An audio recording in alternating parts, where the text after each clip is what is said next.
ஆன்மீக ஸ்தலங்களில் எப்பொழுதுமே வணிகம் எப்போது அதிகமாச்சோ அப்போ நம்மளால் உண்மையான ஆன்மீக வஸ்துக்களை மக்களுக்கு கொண்டு போய் சேர்க்கிறதுல நமக்கு வந்து குறைபாடுகள் தான் ஏற்படும்.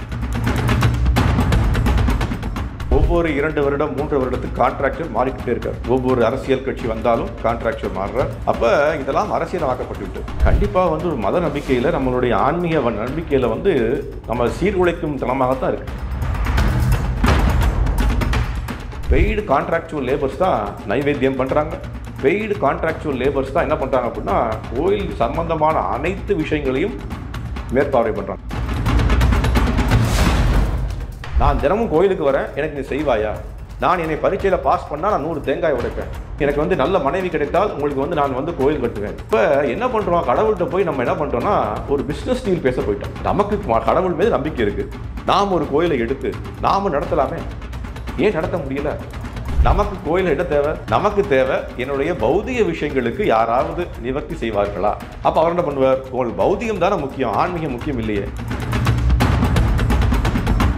நான் அம்பானி மாதிரி ஆகணும், நான் அதானி மாதிரி ஆகணும், எல்லாராலையும் ஆக முடியலையே. உழைத்தால் உயர்வு, உழைப்பே உயர்வுன்னு நம்மளாம் சின்ன வயசு சொல்லி கொடுக்குறோம். அப்போ மக்கள் என்ன பண்ணிட்டோம் அப்படின்னா ஒரு பிஸ்னஸ் டிரான்சாக்ஷனுக்காக கோயிலுக்கு வர வச்சுட்டோம் நம்ம.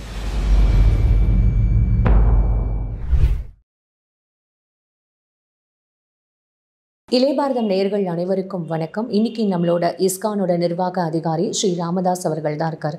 அவர்கிட்ட நிறைய விஷயங்கள் கேட்டு தெரிஞ்சுக்கலாம். நிகழ்ச்சிக்கு போகலாம். வணக்கம் சுவாமி. ஹரே கிருஷ்ணா. ஹரே கிருஷ்ணா. கரெக்டான தருணத்தில் தான் நாங்கள் வந்து உங்களை அழைச்சிருக்கோம் அப்படின்னு நான் நம்புகிறேன். இப்போ என்னோடய ஃபஸ்ட்டு கேள்வி வந்து இப்போ பரபரப்பாக போயிட்டுருக்கிற இந்த லட்டு விஷயந்தான். அது எந்த அளவுக்கு வந்து எல்லாரையும் வந்து ஒரு மனசு இறுக்கம், மன உளைச்சலுக்கு கொண்டு போய் விட்டுருக்கோம் அப்படின்றது நான் உங்களுக்கு சொல்ல வேண்டாம், உங்களுக்கே அது தெரிஞ்சிருக்கும். உண்மையாகவே அந்த லட்டில் இந்த 4 வருஷமாக இந்த மாதிரியான ஒரு கலப்படம் அப்படின்னு சொல்கிறாங்கல்ல, அது நடந்திருக்குமா சுவாமி? முதல்ல 4 வருஷமாக இந்த மாதிரி விஷயங்கள் நடந்திருக்குமா நடந்திருக்கலையா அப்படின்ற விஷயத்துக்கு எனக்கு அவ்வளோ தூரம் ஞானம் இல்லை. என்ன விஷயம்னா, முதல்ல ஆன்மீக ஸ்தலங்களில் எப்பொழுதுமே வணிகம் எப்போது அதிகமாச்சோ அப்போ நம்மளால் உண்மையான ஆன்மீக வஸ்துக்களை மக்களுக்கு கொண்டு போய் சேர்க்கிறதுல நமக்கு வந்து குறைபாடுகள் தான் ஏற்படும். கான்ட்ராக்சுவல் பேசிஸில் வந்து நம்ம பிரசாதங்களை தயாரிக்கிறது, எந்தெந்த பொருட்கள் அதில் உபயோகிக்கப்படுதுன்ற சொல்கிற விஷயங்களில் சரியான மேற்பார்வை இல்லாமல் இருப்பது. அதே மாதிரி பிரசாதம் அப்படின்னு சொன்னாலே அது என்னன்றத இதே மக்களுக்கு இன்னும் கொண்டு போய் சரியாக சேர்க்கலை நம்ம. இன்றைக்கி என்ன ஆச்சு அப்படின்னா கோயில்களுக்கு வரக்கூடிய பக்தர்களுடைய எண்ணிக்கை அதிகமாக தான் இருக்குது. நிறைய மக்கள் இன்றைக்கி இருக்கக்கூடிய காலகட்டத்தில் அவங்களுக்கு தேவை வந்து கோயில்களுடைய அவசியம் ரொம்ப புரிஞ்சிருக்காங்க. என்ன காரணம், மனளவில் வந்து ரொம்ப பாதிக்கப்பட்டிருக்காங்க. நிறைய விஷயங்கள் அவங்களுக்கு வந்து பௌதிகமாக இருக்கட்டும், நிறைய விஷயங்களில் வந்து சஞ்சலப்பட்டிருக்காங்க. அப்போ அதற்கு எல்லாம் தீர்வு அப்படின்னால் அது ஆன்மீக ஸ்தலங்கள், கோயில்கள், மற்ற எல்லா விதமான வழிபாட்டு தலங்கள்னு சொல்லலாம். அப்போ இங்கே வரக்கூடிய மக்களுக்கு நம்ம என்ன பண்ணிட்டோம், நிறைய மக்கள் வராங்களே, அவங்கள்ட்ட நம்ம ஏதாவது ஒரு வணிகத்தனம் பண்ண முடியுமான்னு சொல்லி பகவானை தரிசிப்பதிலும் வணிகம், நம்ம வந்து பிரசாதத்திலும் வணிகம், அதில் அர்ச்சனையிலும் வணிகம் அப்படின்னு எல்லா இடத்துலையும் வணிகத்தை கொண்டு வந்துட்டோம். அப்போ வணிகத்தை கொண்டு வரும்போது என்ன நடக்கும் அப்படின்னா, என்றைக்குமே வணிகம்னா என்ன, இன்றைக்கி நான் வந்து ₹1 இதில் முதலீடு போடுறேன் அப்படின்னா அதில் எனக்கு ₹2 கிடைக்குமான்னு பார்க்குறது தான் வணிகம். அப்போ இன்றைக்கி வந்து எவ்வளவு பேர் வந்து உள்ளே வராங்க, எவ்வளவு பேர் நம்ம செலவழிக்கிறோம், எவ்வளோ மக்கள் நம்ம சம்பாதிக்க முடியும் அப்படின்னு ஒரு கமர்ஷியல் ஆர்கனைசேஷன் மாதிரி ஒரு கோயில் நடத்தும் போது தான் இந்த மாதிரி குறைபாடுகள் வரத்துக்கான சாத்தியம் அதிகமாகுது. நான் முன்னாடியே பல தடவை சொல்லியிருக்கேன், இன்றைக்கி வந்து ஆன்மீகம்ன்ற போர்வையில் நிறைய இயக்கங்கள் என்ன பண்ணுறாங்க அப்படின்னா அவங்க வந்து ஆன்மீகம் அல்லாத வஸ்துக்களே மக்களிடம் வந்து கொண்டு போய் சேர்க்கிறாங்க. உதாரணத்துக்கு வந்து பல்பொடி விற்கிறது, ஷாம்பு விற்கிறது, இந்த மாதிரி விஷயங்கள் எல்லாத்துலேயும் என்ன இருக்குது அப்படின்னா வணிகத்தளத்தில் அதிகமாக படுத்திட்டாங்க. அப்போ மக்கள் இதெல்லாம் ஆன்மீகமோ அப்படின்னு நினைத்து வரும்போது அவங்களுக்கு ஆன்மீகம்ன்ற வஸ்துவை கொடுக்கல. என்ன பண்ணிட்டோம், நம்ம ஏதோ ஒரு பௌதிக வஸ்துவை கொடுக்குறோம். இப்போ நீங்கள் சொன்ன திருப்பதியில் என்ன நடந்திருக்கலாம் அப்படின்னா கான்ட்ராக்சுவல் பேசிஸில் நம்ம பிரசாதம் தயாரித்தாச்சு. அது கான்ட்ராக்சுவல் யார், ஸோ எங்கேருந்து அதை கொண்டு வந்தார், எப்படி அதை கொண்டு வந்து சேர்த்தார் அப்படின்ற விஷயங்கள் எல்லாமே நமக்கு தெரியாது. அதுவும் என்ன பண்ணுறோம், ஒவ்வொரு 2 வருடம் 3 வருடத்துக்கு கான்ட்ராக்டர் மாறிக்கிட்டே இருக்கார். ஒவ்வொரு அரசியல் கட்சி வந்தாலும் கான்ட்ராக்டர் மாறுறார், அவங்களுடைய வழிகள் மாறுது, அவன் பண்ணக்கூடிய வழிமுறைகள் மாறி இருக்கு. அப்போ இதெல்லாம் அரசியலாக்கப்பட்டு விட்டது. அதில் இருக்கா இல்லையா, இன்றைக்கி உதாரணத்துக்கு எந்த வஸ்துவுமே இன்றைக்கி உதாரணத்துக்கு நான் என்ன சொல்ல வருவேன் அப்படின்னா, அதே திருப்பதியில் அந்த மடப்பள்ளின்னு சொல்லக்கூடிய இடங்கள்ல அந்த வழிபாடில் ஈடுபடக்கூடிய பிராமணர்கள் வந்து தயாரிக்கக்கூடிய பிரசாதமும் இருக்கு. அவங்க என்ன பண்ணுறாங்க, நைவேத்தியம் பண்ணப்பட்ட பிரசாதத்தை தினமும் வந்து நமக்கு சக்கரை பொங்கலாக அல்லது வந்து சில நேரம் வந்து பொங்கலாக அல்லது நிறைய வசூல் கொடுப்பாங்க. நம்ம போனால் கூட அங்கே வாங்கியிருக்கலாம். அந்த வந்து ஒவ்வொரு எல்லாருக்கும் அதை பிரித்து கொடுப்பாங்க. இது தவிர லட்டு எப்படி தயாரிக்கப்படுது? அதற்குன்னு ஒரு பிரத்யேக அறை, அதற்குன்னு பிரத்யேக கான்ட்ராக்சுவல் லேபர்ஸ், அதற்குன்னு தனியாக வந்து ஒரு செயல்பாடு நடக்குது. அதுவும் வந்து பகவானுக்கு அர்ப்பணிக்கப்படுது அப்படின்ற விஷயத்தை நம்ம புரிஞ்சுக்கிறோம். ஆனால் எப்போ வந்து வணிகமயம் ஆயிடுச்சோ, இப்போ தமிழ்நாட்டிலையும் நிறைய கோயில்கள் அப்படி இருக்குது. பழனி பஞ்சாமிர்தமாக இருக்கட்டும், அல்லது நிறைய கோயில்கள் என்ன இருக்குது அப்படின்னா, அந்த பிரசாதம்னு சொல்லக்கூடிய விஷயத்தை ஒரு வணிகமயமாக மாற்றிட்டோம். அப்போ முதல்ல என்ன கொண்டு வரணும், பகவத்கீதையில் கிருஷ்ணன் என்ன சொல்கிறார் அப்படின்னா, சிஷ்டா அன்ன கில்பிஷ சர்வ கில்பிஷகின்னு சொல்கிறார். என்ன விஷயம் அப்படின்னா, நாம் வந்து யஜ்ஞார்த்தாத் கர்மணோ அந்யத்ர லோகோயம் கர்மபந்தனா அப்படின்னு சொல்லிட்டு அடுத்த விஷயம் என்ன சொல்கிறார் அப்படின்னா, யார் ஒருத்தர் வந்து யஜ்ஞத்திலிருந்து வரக்கூடிய பொருட்களை மட்டும் உண்கிறானோ அவனுக்கு எந்த விதமான பாவங்களும் நான் வந்து அதை அகற்றி விடுகின்றேன்னு சொல்கிறேன். அப்போ பகவான்கிட்ட போய் நம்ம அர்ப்பணிக்கும் ஒவ்வொரு வஸ்துவிலும் ஏதாவது நமக்கு தெரிந்தோ தெரியாமலோ ஏற்படக்கூடிய குறைபாடுகளை நிவர்த்தி செய்ய அவர் தயாராக இருக்கார். ஆனால் நாம் எதிர்பார்த்தோ அல்லது வணிகமயமாக்குவதற்கோ அல்லது வந்து நிறைய பணம் சம்பாதிப்பதற்கோ நாம் வந்து அதை பண்ணணும் அப்படின்னா என்ன நடக்கும்? நமக்கு என்ன அப்படின்னா அவருடைய பிரசாதம் நமக்கு கிடைக்காது. பிரசாதே சர்வ துக்கானாம்னு பகவத்கீதை திருப்பி வருது. அப்போ என்ன பிரசாதே சர்வ துக்கானாம்னா என்ன? அந்த பிரசாதம் அவருடைய கருணையினால் கிடைக்கும். அந்த பிரசாதம் நமக்கு அனைத்து விதமான கருணைகளையும் கொடுக்கும், எல்லா துக்கங்களையும் போக்கும்ன்றதை நம்ம பகவத்கீதையில் பேசுகிறோம். அப்போ இது என்ன புரிஞ்சுக்கணும் நம்ம? அப்போ இது வந்து வணிகமயமாக்குவதிலிருந்து வரக்கூடிய ஒரு குறைபாடு. இப்போ எங்களுடைய கோயில், நாங்கள் வந்து சேலத்தில் ஒரு பிரம்மாண்டமான கோயில் கட்டிவிட்டுருக்கோம்.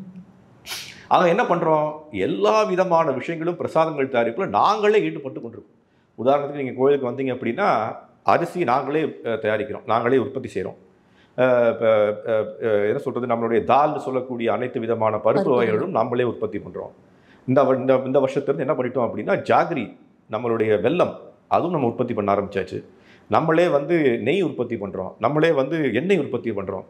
அப்போ என்னாச்சு, எதை எப்படி பண்ண வேண்டும் அதில் வந்து இருக்கக்கூடிய வந்து என்ன சொல்கிறது குறைபாடுகளை நிவர்த்தி செய்வதற்கு நாங்களே எல்லாத்தையும் ஈடுபட்டாச்சு. இப்போ ஏன்ட்ட வந்து ஒருத்தர் எங்கள் கோயிலை பற்றி கேட்கிறார், உங்கள் கோயிலில் வந்து இந்த மாதிரி குறைபாடு இருக்க வாய்ப்பு இருக்கான்னா நான் கண்ணை மூடி சொல்ல முடியும் வாய்ப்பே இல்லை அப்படின்னு. ஏன்னா நம்மளே அதை தயாரிக்கிறோம். ஆனால் நீங்கள் திருப்பதியில் அது பண்ணக்கூடிய ஒரு வாய்ப்பு இல்லாமல் போச்சு. என்ன காரணம்? திருப்பதி வந்து வேர்ல்டில் இப்போ நம்பர் 1 அப்படின்ற மாதிரி இருக்குது. திருப்பதி போனாலே திருப்ப வரும், திருப்பதினாலே லட்டு அப்படின்ற மாதிரி எல்லாருமே எளிய முறையில் வந்து நம்மளால் யார் வேணாலும் எந்த மதத்தில் வேணாலும் போய் இப்போ போய் பிரார்த்தனை பண்ணுற ஒரு ஸ்தலமாக தான் நம்ம வந்து திருப்பதியை பார்க்குறோம். அப்படி திருப்பதிலேயே இந்த மாதிரி ஒரு விஷயம் நடக்கும்போது இது எவ்வளோ பெரிய ஒரு பேச்சு பொருளாக இருக்குது. இது ஒரு மத நம்பிக்கையை, மத உணர்வுகளை புண்படுத்துகிற மாதிரி இருக்கும்போது எவ்வளோ பேர் இதனால் மனசளவில் வந்து அவங்களுக்கு அது ரொம்ப கஷ்டமாக இருக்கும்ல சுவாமி. இதுக்காக வந்து யாராக இருந்தாலும் பதில் சொல்லி தானே ஆகணும். கண்டிப்பாக வந்து ஒரு மத நம்பிக்கையில், நம்மளுடைய ஆன்மீக நம்பிக்கையில் வந்து நம்ம சீர்குலைக்கும் தனமாகத்தான் இருக்குது. அதுதான் நான் முதலே சொன்னேன். என்ன சொன்னேன் அப்படின்னா, நாம் என்ன பண்ணிட்டோம், நம்மளுடைய வழிபாட்டு தலங்களை சப்கான்ட்ராக்சுவல் பண்ணிட்டோம். இப்போ உதாரணத்துக்கு நம்ம வீட்டில் வந்து நம்ம ஒரு பகவானை வழிபடுறோம், ஒரு விக்கிரகங்களை வச்சு வழிபடுறோம்னு வச்சுப்போம். இது நீங்கள் வந்து பார்த்துருப்பீங்களான்னு தெரியல, செல்வந்தர்கள் வீட்டுக்கு போனீங்கன்னு வச்சுக்கோங்க, பெரிய பெரிய செல்வந்தர்கள் வீட்டுக்கு போனீங்கன்னா அவன் வீட்டில் வந்து ஒரு பெரிய ஒரு பூஜை அறை இருக்கும். அந்த பூஜை அறையில் என்ன பண்ணுவாங்க அப்படின்னா, ஒரு பூஜாரின்னு ஒருத்தரை வந்து சம்பளத்துக்கு வச்சுருப்பாங்க. அவங்களுடைய வேலை என்ன, காலையில் 6 மணிக்கு வந்து அந்த பூஜை ரூமை சுத்தம் செய்து அவங்களுக்கு ஒரு பூஜையை செய்து ஆரத்தி செய்து அழகாக நைவேத்தியம் செய்து அவங்க எல்லாரும் கொடுத்துட்டு கிளம்பிடுவார். அப்போ ஒரு செல்வந்தருக்கு என்ன ஆச்சு அப்படின்னா, இது வந்து ஒரு ஜாப் ஆப்பர்ச்சுனிட்டி மாதிரி ஆயிடுச்சு. நம்ம வீட்டு கோயிலில், நம்ம வீட்டில் இருக்கக்கூடிய ஒரு கோயில், வீட்டில் இருக்கக்கூடியது கோயில் தான், விக்கிரகங்களை வீட்டில் கொண்டு வந்து வைக்கிறோம் அப்படின்னாலே என்னாச்சு, நம்ம வந்து கடவுளை வீட்டுக்குள்ளே அழைத்து விட்டோம். அப்போ என்ன பண்ணிட்டோம், நம்ம வீட்டுக்குள்ளே கடவுளை அழைச்சாச்சு, கடவுள் வரேன்னு சொல்லிட்டார். இப்போ நீங்கள் அழைச்சிருக்கீங்க, என்னை அழைச்சேன்னா நான் இங்கே வரேன்னு சொல்லிட்டேன், வந்துட்டேன். அப்போ கடவுளும் அதே மாதிரி வந்துட்டார். இப்போ வந்ததுக்கப்புறம் என்ன பண்ணுறோம், அவருக்கு நமக்கு நேரம் கொடுத்து நமக்கு வந்து நேரம் இல்லை. அதற்கு என்ன பண்ணுறோம், நமக்கு ஒரு எம்ப்ளாயி அப்படின்னு சொல்லக்கூடிய ஒரு பூஜாரியை வச்சு அந்த எம்ப்ளாயின்னு அவருக்கு ஒரு பணத்தை கொடுத்து அவர் அந்த பூஜையை செய்கிறார். இப்போ நம்ம ஒரு கோயில்கள் இப்படி தானே இருக்குது. கோயில் என்ன பண்ணுறோம், நமக்கு வந்து பெய்டு கான்ட்ராக்சுவல் லேபர்ஸ் தான் பூஜாரிகளாக இருக்காங்க, பெய்டு கான்ட்ராக்சுவல் லேபர்ஸ் தான் நைவேத்தியம் பண்ணுறாங்க, பெய்டு கான்ட்ராக்சுவல் லேபர்ஸ் தான் என்ன பண்ணுறாங்க அப்படின்னா கோயில் சம்பந்தமான அனைத்து விஷயங்களையும் மேற்பார்வை பண்ணுறாங்க. ஓகே இல்லைங்களா? அப்போ உதாரணத்துக்கு அதனால தான் முதல்ல அந்த உதாரணம் சொன்னேன். இப்போ எங்கள் கோயிலில் ஏன் என்னால் சொல்ல முடியும், யாருக்கும் நான் பே பண்ணல, எனக்கு ₹1 சம்பளம் கிடையாது, என் கோயில் யாருக்கும் எந்த சம்பளமும் கிடையாது. அப்போ என்ன பண்ணுறோம், பகவானுக்கு சேவை செய்ய வேண்டும்ன்ற ஒரே மனோபாவத்தில் செய்யக்கூடிய விஷயங்களில் இந்த மாதிரி குறைபாடுகள் வர்றதுக்கான வாய்ப்பே இல்லை. ஆனால் எப்போ உங்களுக்கு குறைபாடு வரும், எனக்கு இதில் என்ன கிடைக்கும், எனக்கு நான் இதில் ஒரு பணம் சம்பாதிக்க முடியுமா அப்படின்னு நினைக்கும் போது என்ன ஆகும்னா இந்த மாதிரி குறைபாடுகள் வரும். நீங்கள் கேட்ட கேள்வி என்ன, அப்போ நிறைய மக்களுடைய ஒரு நம்பிக்கையை வந்து சீர்குலைக்கும் விதமாக இருக்குது அப்படின்னு நீங்கள் சொல்கிறீங்க. அது உண்மை தானே. அப்போ நம்ம என்ன பண்ணணும் அப்படின்னா, நாம் ஒன்றும் அது காரணம் என்ன, நமக்கு நேரம் ஒதுக்க நேரம் இல்லை. இன்றைக்கி எதுக்காக இப்போ நமக்கு நம்பிக்கை இருக்குது. நான் அடிக்கடி சொல்லுவேன் என்ன அப்படின்னா, உங்களுக்கு இறை நம்பிக்கை இருக்கா இல்லையா அப்படின்னு கேட்டோம்னா கண்டிப்பாக இருக்குது. நான் ஆத்திகன்னு நிறைய பேர் சொல்லுவாங்க. ஆனால் ஆத்திகன்னா என்ன அர்த்தம், ஆத்திகன்னா என்ன அர்த்தம் அப்படின்னா இல்லை, அது வெறும் வந்து நீங்கள் சொல்கிறது வந்து 91% பதில். மீதி 99% பதில் என்ன அப்படின்னா, கடவுள் மீது நம்பிக்கை இருக்குது அப்படின்னா என்ன அர்த்தம், கடவுள் என்னை வந்து காப்பாற்றுவார், கடவுள் என்னை மேற்பார்வை செய்வார், கடவுளிடம் நான் வந்து முழுமையாக சரணடைகிறேன், சரணாகதி, அதுதான் வந்து உண்மையான கடவுள் பக்தன், அதுதான் உண்மையான விஷயம். ஆனால் இன்னைக்கு என்ன பண்ணுறோம், நம்ம கடவுள் மீது நமக்கு வந்து ஒரு வழிபாட்டு நம்பிக்கை தான். நான் சொல்கிற விஷயம் புரியுதா, வழிபாட்டு நம்பிக்கைனா என்ன, இன்றைக்கி ஒரு பிள்ளையார் கோவிலுக்கு போகிறோம், போய் என்ன பண்ணுறோம், நான் அடிக்கடி இந்த உதாரணம் சொல்லுவேன். ஹைதராபாத்தில் என்ன அப்படின்னா ஒரு பாலாஜி கோவில் இருக்குது. இந்த பாலாஜி கோயில் அங்கே போனீங்க அப்படின்னா ஒவ்வொரு நாளும் ஆயிரக்கணக்கான பக்தர்கள் வராங்க. சிலுக்கூர் பாலாஜி கோயில் தான் நினைக்கிறேன் பேர். அங்கே போனால் ஆயிரக்கணக்கான பக்தர்கள் வராங்க. எதற்காக வராங்க தெரியுமா, 1000 பேரும் ஒரே ஒரு காரணத்துக்காக. என்ன காரணம், ஃபாரின் விசா கிடைக்கும், அதான் பேர். அப்போ ஒரு பாலாஜி என்ன பண்ணிட்டோம், பகவான் என்ன பண்ணிட்டோம், விசா கிராண்டிங் ஆஃபீஸராக மாற்றிட்டோம். நீங்கள் அந்த கேள்வி என்ன அப்படின்னா, நீங்கள் அந்த கோயிலுக்கு போய் என்ன பண்ண போகிறீங்க, 10,000 பேர் வராங்க உதாரணத்துக்கு வச்சுப்போம், ஹைதராபாத்தில் ஒரு 5,000 பேர் வராங்க. அந்த யூஎஸ் எம்பசியில் ஒரு நாளைக்கு வந்து அப்பாயின்மெண்ட்டு 200 பேருக்கு தான். அந்த 200 பேரில் 50% ரிஜெக்ஷன் ரேட். அப்போ என்ன அர்த்தம், 100 பேருக்கு தான் விசா கிடைக்க போகுது. 10,000 பேர் போய் வேண்டியிருக்கீங்க, அப்போ ரிஜெக்ஷன் ரேட் எவ்வளவு, 990. அப்போ பாலாஜிட்ட போய் என்ன வேண்டியிருக்கோம், நம்ம எனக்கு விசா வாங்கி கொடுன்னு சொல்கிறோம். அப்போ என்ன அர்த்தம்னா, இது வந்து ஒரு கான்ட்ராக்சுவல் அக்ரிமெண்ட். நான் தினமும் கோயிலுக்கு வரேன், எனக்கு நீ செய்வாயா, நான் என்னை பரீட்சையில் பாஸ் பண்ணால் நான் 100 தேங்காய் உடைப்பேன், என்னை பரீட்சையில் நீங்கள் சேர்ந்து வச்சு எனக்கு வந்து நல்ல மனைவி கிடைத்தால் உங்களுக்கு வந்து நான் வந்து கோயில் கட்டுவேன், எனக்கு நல்ல பையன் கிடைத்தால் நான் உங்களுக்கு இந்த மாதிரி தங்க கீழம் வைப்பேன். அப்போ என்ன பண்ணுறோம், கடவுள்கிட்ட போய் நம்ம என்ன பண்ணுறோன்னா ஒரு பிஸ்னஸ் டீல் பேச போயிட்டோம். நாம் வந்து அந்த தளத்தில் இருந்தோம் அப்படின்னா கடவுளும் அந்த தளத்தில் தான் இருப்பார்.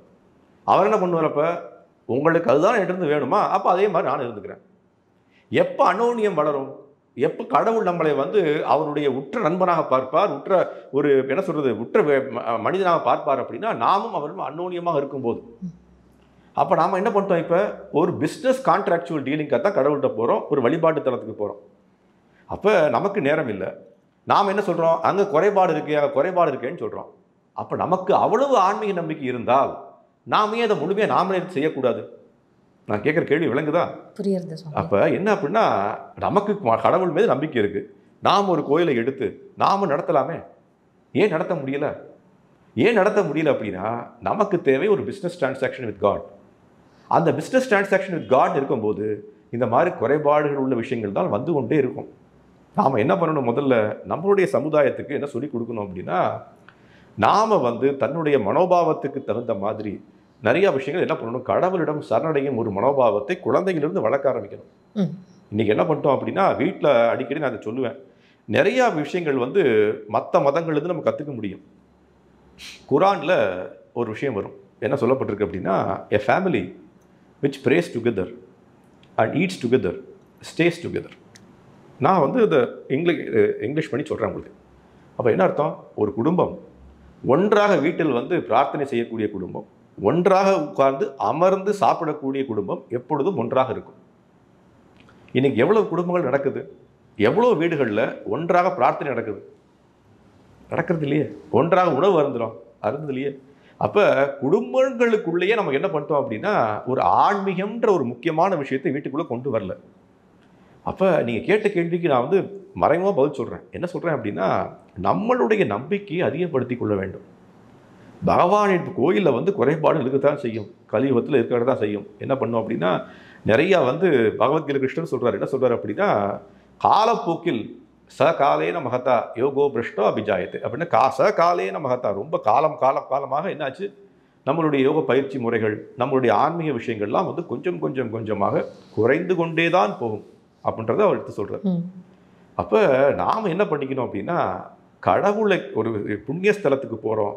திருப்பதினா ரொம்ப புண்ணியமான ஸ்தலம். அது வந்து பகவான் வந்து தானே தோன்றிய இடம், ஸ்வயம்புன்னு சொல்லக்கூடிய இடம். அது பகவானை வந்து நேரில் பார்த்த விஷயங்கள் நிறைய வந்து லீலைகள் நடந்த இடம். சுவாமி, அந்த மாதிரியான ஒரு இடத்துல இப்போ இருக்கும்போது, இப்போ ஆல்ரெடி இங்கே வந்து இந்த கடவுள் மேலே இருக்கிற நம்பிக்கை எல்லாமே கொஸ்டின் மார்க்காக தான் இருக்குது. முக்கியமாக இப்போ இருக்கிற ஜென்ரேஷனுக்கு நம்ம எல்லாருமே வந்து ப்ரூவ் பண்ண வேண்டியதாக இருக்குது. அந்த மாதிரியான ஒரு காலகட்டத்தில் தான் நம்ம இருக்கோம். இப்போ இப்படி ஒரு விஷயங்கள் நடக்கும்போது இதை எப்படி வந்து சுவாமி, அப்போ எல்லாருமே கேட்குறது என்ன அப்படின்னா, உங்கள் கடவுளாலேயே அவரை வந்து இது காப்பாற்றிக்க முடியலையான்ற ஒரு கேள்வி இங்கே வருது இல்லை? நான் தான் திருப்பி பதில் சொல்லிட்டேன் ஓரளவுக்கு. என்ன அப்படின்னா, ஏகதாமா பிரபத்யந்தே தாம் சதைவ பஜாமியம்னு பகவத்கீதையில் கிருஷ்ணன் சொல்கிறார். என்ன அப்படின்னா, நீ என்னிடம் எந்த உறவு வைத்துக்கொள்ளணும் ஆசைப்படுறியோ, நான் வந்து ஒரு கண்ணாடி மாதிரி. அவர் சொல்லக்கூடிய விஷயம். நமக்கு முன்னாடி வந்து கண்ணாடியை காட்டிக்கொண்டே இருக்கார் அவர். என்ன பண்ணுறார்? நீ எப்படி இருக்கியோ நான் அப்படியே இருப்பேன். நீ நன்றாக இருந்தால் நான் நன்றாக இருப்பேன். உனக்கு இது தேவைன்னா நானும் அதே மாதிரி இருப்பேன். நமக்கு கோயில் என்ன தேவை? நான் முதலே சொல்லிட்டேன். நமக்கு என்ன தேவை? நமக்கு தேவை என்னுடைய பௌதிக விஷயங்களுக்கு யாராவது நிவர்த்தி செய்வார்களா? அப்போ அவர் என்ன பண்ணுவார்? உங்களுக்கு பௌதிகம் தானே முக்கியம், ஆன்மீகம் முக்கியம் இல்லையே. அப்போ பௌதிகத்தை கொடுக்குறேன். கொடுக்க வேண்டியதும் அவர் கட்டாயம் அல்ல. அவருடைய என்ன பண்ணுறார் அப்படின்னா, யார் யார் வந்து தகுதி உடையவர்கள், யார் யாருக்கு அந்த அருகதை இருக்கோ, யார் தகுதியை வளர்த்து கொண்டிருக்கிறார்களோ அவர்களுக்கு அந்த பௌதிக விஷயங்களையும் கொடுக்கக்கூடிய நபர் அவர். அப்போ எல்லா விதமாக தான் சொன்ன அடிக்கடி. என்ன அப்படின்னா, நான் வந்து செல்வந்தர் ஆகணும், நான் அம்பானி மாதிரி ஆகணும், நான் அதானி மாதிரி ஆகணும். எல்லாராலையும் ஆக முடியலையே. உழைத்தால் உயர்வு, உழைப்பே உயர்வுன்னு நம்மளாம் சின்ன வயசு சொல்லி கொடுக்குறோம். எவ்வளோ கடினமாக உழைக்கிறாங்க. இன்றைக்கி நீங்கள் போங்க அந்த கோயம்பேடு மார்க்கெட்டில் கடினமாக மூட தூக்குறாங்க. ஏன் அவங்களாலாம் அம்பானி ஆக முடியல? ஏன் ஆக முடியல அப்படின்னா, யார் யாருக்கு என்ன தகுதி இருக்கோ, யார் யாருக்கு அந்த அருகதை இருக்கோ அதற்கு தகுந்த மாதிரி அதை என்ன பண்ணுறார் அவர்? தாம் சதைமா பஜாமியம். உனக்கு என்ன கொடுக்கணுமோ அதை நான் கொடுப்பேன். அப்போ நாம் என்ன பண்ணணும்? கடவுள் நம்பிக்கைன்றது நமக்கு 1% இருந்தால் அவர் 1% கொடுப்பார். நமக்கு 99% இருக்குது அப்படின்னா நமக்கு கொடுப்பார். இப்போ உதாரணத்துக்கு இதே கேள்வி நீங்கள் கேட்டீங்க. என்னாச்சு? இதே திருப்பதியில் நடந்த ஒரு லீலை என்ன? அந்த அனந்தாழ்வார்னு சொல்லக்கூடிய நபருக்கு நீங்கள் கேள்விப்பட்டிருப்பீங்க. அப்போ என்ன நடந்தது? அவருக்கு பகவான் மேல் நம்பிக்கை இருந்தனால பகவானே வந்து சேவை செய்கிறார். ஒரு என்ன சொல்கிறது அப்படின்னா, கூலி ஆளாக, ஒரு சித்தாளாக, நீங்கள் சொல்லுவீங்களா, கூலியாள் சித்தாள் மாதிரி வந்து சேவை செய்கிறார். நமக்கு ஏன் செய்ய மாட்டேங்கிறார்? ஏன்னா நமக்கு நம்பிக்கை இல்லை. உதாரணத்துக்கு திருப்பி சொல்கிறேன். என்ன அப்படின்னா, இதில் வந்து சாக்ஷி கோபால் கோவில்னு ஒரு கோயில் இருக்குது எங்கள் ஒரிசாவில். ஓகே. அந்த கோயிலுக்கு போனீங்க அப்படின்னா அழகான கிருஷ்ணர் வந்து சாக்ஷி கோபாலாக எல்லாருக்கும் வந்து அருள் பாலித்து கொண்டிருக்கார். அது என்ன பூர்வீக கதை அப்படின்னா, அவர் வந்து பிருந்தாவனத்தில் இருக்க சாக்ஷி கோபால். பிருந்தாவனம் எங்கே இருக்குது? ஒரிசா எங்கே இருக்குது? என்ன நடந்தது? 2 நபர்களுக்கு ஒரு குளத்தில் வச்சு ஒரு டிரான்சாக்ஷனல் பிஸ்னஸ் நடக்குது. ஒரு நபர் என்ன சொல்கிறார்? உங்களுடைய பையனுக்கு என்னுடைய பொண்ணை நான் வந்து கொடுக்குறேன் அப்படின்னு என்ன பண்ணுறார். இவர் என்ன சொல்கிறாரு அப்படின்னா, நான் வந்து ரொம்ப அவ்வளவு செல்வந்தம் கிடையாது, அளவுக்கு இல்லை, உங்களால் கொடுக்க முடியுமா? நீங்கள் வந்து இந்த மாதிரி தவறாக ஏதாவது ஒரு ப்ராமிஸ் கொடுத்துடாதீங்க. அவர் அப்படிலாம் இல்லை, உன் பையன் வந்து ரொம்ப நல்ல பையனாக இருக்கார், நான் கொடுக்கணும்னு ஆசைப்பட்றேன். இவராலேயே வந்து அதை வந்து ஒத்துக்கொள்ள முடியலை. அப்போ நீங்கள் சொல்கிறது நாளைக்கு மாற்றிட்டீங்கன்னா யார் சாட்சி? அந்த குளத்தில் இருக்கக்கூடிய ஒரு கோபால ஒரு கோயில் இருக்குது, அந்த கோயில் தான் சாட்சி அப்படின்னு இவர் சொல்கிறார். யார்? இந்த தந்தை. அவர் என்ன சொல்கிறார்? பெண்ணினுடைய நபர், ஓகே, கடவுளுக்கு முன்னாடி நான் சாட்சியாக எடுத்துக்கிறேன், கொடுக்குறேன். காலங்கள் போச்சு, 1 வருடம் 2 வருடங்கள் ஆச்சு. அவரால் வந்து சொன்ன வார்த்தையை காப்பாற்ற முடியலை. அப்போ என்னாச்சு? இந்த நபர் 2-3 தடவை போய் கேட்டு விட்டார், இந்த மாதிரி சொன்னீங்களே என்னாச்சு அப்படின்னு. ஆனால் என்ன பண்ண முடியல, அவரால் பண்ண முடியலை. அவர் என்ன கேட்குறாரு அப்படின்னா, நீங்கள் தானங்க சாட்சிக்கு முன்னாடி ஒத்துக்கிட்டீங்க அப்படின்றார். அப்போ அவர் சொன்ன விஷயம் என்ன? அதெல்லாம் ஒரு கோயில் சிலைக்கு முன்னாடி சொன்ன சாட்சியெல்லாம் எடுத்துக்க முடியுமா? இதுதான் வந்து நடந்த விஷயம். இது வந்து நான் சொல்கிறது எப்போ நடந்திருக்கு அப்படின்னா, ஒரு 500 வருஷங்களுக்கு முன்னாடி. நீங்கள் எனக்கு மத நம்பிக்கை இல்லாத காலம்னு சொல்கிறீங்களா, அதுக்காக அந்த உதாரணம் சேர்த்து சொல்கிறேன். அப்போ என்னாச்சு? அப்போ போய் இவர் என்ன பண்ணுறார்? அதே குளத்துக்குள்ளே போய் அந்த கடவுள்கிட்ட போய் வேண்டுறார்.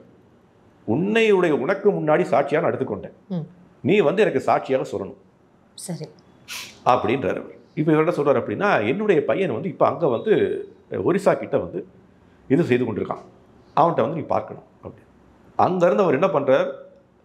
பின்னாடி நான் வரேன், என்னுடைய கிருஷ்ணர் வந்து எனக்கு சாட்சியாக வருவார்னு சொல்லி அங்கேருந்து இங்கே வந்து சாட்சி கொடுக்க வரார் அவர். கிருஷ்ணன் வராரு. அதே கோயில் இப்போ அங்கே இருக்குது, ஒரு கோயிலாக கட்டப்பட்டிருக்கு. அப்போ எதுக்காக சொல்கிறேன், நாம் என்ன எதிர்பார்க்கிறோமோ அதை வெளிப்படுத்துவதற்கு கடவுள் தயாராக இருக்கார். நமக்கு என்ன தேவை, ஒரு லட்டு தேவை. நமக்கு என்ன தேவை, நமக்கு விசா தேவை. நமக்கு என்ன தேவை, செல்வம் தேவை. நமக்கு என்ன தேவை, பெரிய வீடு தேவை. நமக்கு என்ன தேவை, அழகான மனைவி தேவை. நமக்கு என்ன தேவை, ஞானமான குழந்தைகள் தேவை. இப்படி நமக்குடைய லிஸ்ட்டு பெருசாகி கொண்டே இருக்கும்போது என்ன நடக்கும், நாம் இன்னும் கடவுளிடம் தூரமாக தான் போகிறோம். எப்போ நம்ம ஆன்மீகம்ன்றது எப்போ வரும் அப்படின்னா, எனக்கு அதான் முதல்ல என்ன சொல்லப்பட்டிருக்குன்னா, பக்தி பரேஷானுபவ விரக்தின்னு சொல்லப்பட்டிருக்கு சாஸ்திரத்தில். முதல்ல விரக்தி வரணும். எது மேலே, இந்த பௌதிகத்து மேலே. ஆன்மீகம் அப்போ தான் தொடங்கும். நாம் இன்றைக்கி இன்னும் ஆன்மீகத்தை தொடங்க ஆரம்பிக்கலை. எவ்வளவு ஆன்மீக ஸ்தலங்கள் அது சொல்லிக் கொடுக்கப்படுது, நீங்கள் சொல்லுங்கள். எவ்வளவு புண்ணிய ஸ்தலங்களுக்கு போகிறீங்க, அங்கே சொல்லித்தராங்களா? இதெல்லாம் யாரும் சொல்லித்தரலையே. எல்லாம் என்ன பண்ணுறோம், இன்னும் அதிகப்படுத்துகிறோம். அங்கே இருக்கக்கூடிய பூஜர்கள் என்ன பண்ணுறாங்க, இந்த ஹோமம் செய்யலாம், அந்த ஹோமம் செய்யலாம், உங்களுடைய வளர்ச்சியை குறிப்பிடலாம், உங்களுடைய என்ன சொல்கிற ஆயுட்காலத்தை அதிகப்படுத்துவதற்கு நான் வந்து யோகம் செய்கிறேன், நான் வந்து உங்களுடைய எந்த விதமான பிணிகள் இல்லாமல் வாழ்வதற்கு நான் வந்து அந்த விதமான பூஜைகள் செய்கிறேன். அப்போ மக்கள் என்ன பண்ணிட்டோம் அப்படின்னா, ஒரு பிஸ்னஸ் டிரான்சாக்ஷனுக்காக கோயிலுக்கு வர வச்சுட்டோம் நம்ம இன்னைக்கு. நல்ல விஷயம். நான் என்ன நினைப்பேன் அப்படின்னா, நான் எப்படி புரிஞ்சுக்கிறேன் அப்படின்னா, ரொம்ப நல்ல விஷயம். நிறைய மக்கள் கோயிலுக்கு வர ஆரம்பிச்சிட்டாங்க. இப்போ அவங்களுக்கு அந்த ஞானத்தை எடுத்து சொல்லுவோமே, அதுதான் அடுத்து நடக்கணும். சுவாமி, இவ்வளோ நேரம் வந்து இல்லை, இவ்வளோ ஒரு தெளிவான ஒரு புரிதல் கிரியேட் ஆகிருக்குன்னு தான் சுவாமி நான் பர்சனலாக ஃபீல் பண்ணுறேன். இதை பார்க்குற மக்களுக்கும் கண்டிப்பாக உண்மையாகவே இவ்வளோ விஷயங்கள் இருக்குன்றதை கண்டிப்பாக புரிஞ்சிருக்கும். இவ்வளோ உங்களோட பிஸி ஸ்கெட்யூலில் எங்களுக்கு உங்களோட பொன்னான நேரத்தை வந்து ஒதுக்கி எங்களுக்கு இவ்வளோ அழகாக எக்ஸ்பிளைன் பண்ணதுக்கு ரொம்ப நன்றி சுவாமி. ஹரே கிருஷ்ணா.